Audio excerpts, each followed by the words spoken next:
আপনি আপনার এলাকার যে সমস্যার কথা বলেছেন সেটি শুধু আপনার এলাকার সমস্যা নয়, বাংলাদেশের বহু মানুষ আছে, এমনকি আমার যেটা ডিস্ট্রিক্ট সেই বগুড়াতেও সারিয়াকান্দি অঞ্চলে এইরকম নদী ভাঙনের সমস্যা রয়ে গিয়েছে মাননীয় স্পিকার। একই সাথে আরো অনেকগুলো অঞ্চল আছে, দক্ষিণ অঞ্চল বলেন, উত্তর অঞ্চল বলেন, বাংলাদেশের বিভিন্ন জায়গায় এই সমস্যা রয়ে গিয়েছে। এই সমস্যাটা একদিনের নয়। মাননীয় সংসদ সদস্য, আপনি যেহেতু ওই অঞ্চলের মানুষ, ওই অঞ্চলে বেড়ে উঠেছেন, আপনার নিশ্চয়ই ধারণা আছে কিভাবে এই সমস্যাটি তৈরি হয়েছে। এখানে সবচেয়ে গুরুত্বপূর্ণ দুটো বিষয় আছে। একটি হচ্ছে যে নদী শাসনের কথা আপনি বলছেন, সেটি একটি উপায় আছে, এবং একই সাথে আপনি খুব ভালো করে জানেন নদী শাসনের বিষয়টি অত্যন্ত ব্যয়বহুল একটি বিষয়, বাট তারপরেও প্রয়োজন অনুযায়ী আমাদেরকে করতে হবে। এবং সাথে আরেকটি গুরুত্বপূর্ণ বিষয় আছে, এই ভাঙনগুলো কখন হয়? ভাঙনগুলো আমরা দেখেছি অধিকাংশ সময় বর্ষার সময় হয়ে থাকে, যখন নদীতে স্রোত থাকে এবং হঠাৎ করে পানির প্রবাহ যখন বেড়ে যায়।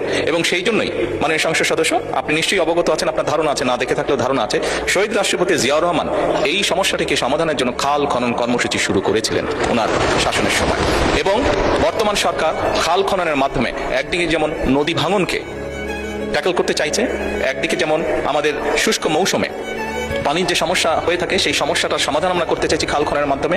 ঠিক একইভাবে আপনার নিশ্চয়ই ধারণা আছে, যেহেতু গ্রামাঞ্চলে আপনি বেড়ে উঠেছেন, অনেক সময় এমন অনেক জায়গা আছে যেখানে বর্ষাকালেও কৃষক পানি পায় না, বর্ষার সময় তাকে পানির জন্য কষ্ট করতে। সেই জন্য আমাদের সেচ সুবিধা দেওয়ার জন্য খাল খনন একটি অত্যন্ত জরুরি প্রকল্প। আপনার নিশ্চয়ই আরেকটি ধারণা আছে, বিশেষ করে ঢাকা শহরে এই সমস্যাটি আছে, এবং গ্রামাঞ্চলেও যেখানে চাষবাস খুব বেশি হয়ে থাকে সেখানে এই সমস্যাটি ধীরে ধীরে দেখা যাচ্ছে। সেটা হচ্ছে যে আমাদের ভূগর্ভস্থ যে পানি আছে সেটি স্তর ধীরে ধীরে নিচে নেমে যাচ্ছে।